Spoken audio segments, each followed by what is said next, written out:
Hi, this is Dave with NTI Boilers Online, and today we're going to talk about no heating call. So you've got a product that's sitting here sort of like this is. It's not really giving you any information, but for some reason it's not turning on for space heating. First thing you're going to want to do is open up your cabinet, find TT1 connection, make a little jumper wire like I have here, and plug your jumper wire in. If your boiler responds, that means the boiler is actually working. Your problem is somewhere outside of the product, bad wiring, bad thermostat, bad zone control. Now, if TT1 still does not work, you can try TT2 and see if that works. If TT2 responds, there's very likely a setting that's been chosen on TT1 that is inhibiting the call for heat, and we're going to talk about that next. So some settings that could affect you. Potentially the warm weather shutdown function or summer winter function in the installation manual. This is going to be menu 410, 510, or 610. To access that menu, you go into the menu here, scroll down to tech menu, hit enter. And there's a couple of ways you can access this, but typically I just go to the complete menu, hit enter. Takes a second for the menu to load because we're bringing in all of the parameters that the boiler can access. And we're going to go down to number 4, which is zone 1 parameters, hit enter. And if we go to 4.1, automatic winter mode or warm weather shutdown, basically you can go in here and edit your settings. If it's TT2 that's not working, you would go to the 5 menu and do the same thing for, so let's escape back out. You'd go into the 5 menu, which is zone 2 parameters, or the 6 menu for zone 3 parameters if you have the NTI zone control connected to your boiler. These 3 menus, they're the same. All that changes is zone 1, 2, or 3. So you go in and edit those settings to your liking. If that fixes your problem, great. You could also go into the temperature control mode. So this is going to be your 42 settings.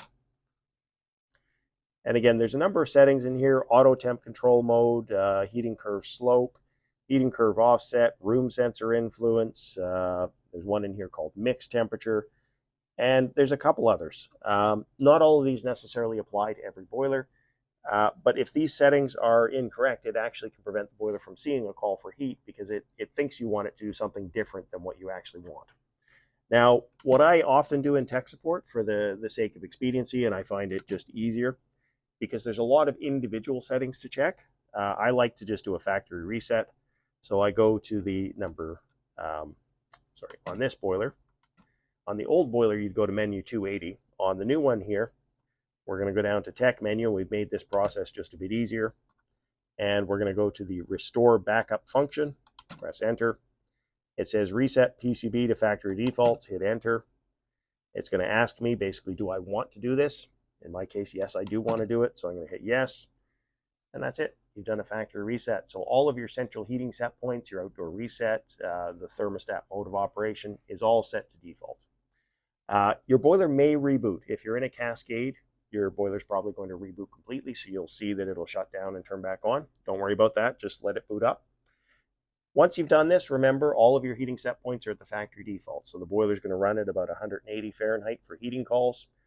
Your hot water mode of operation is going to be aquastat, not tank sensor. So if you had a sensor, you're going to need to check that. And it's a good idea whenever you do a factory reset to go into this PCB replacement menu and just make sure the settings in this PCB replacement menu are set correctly.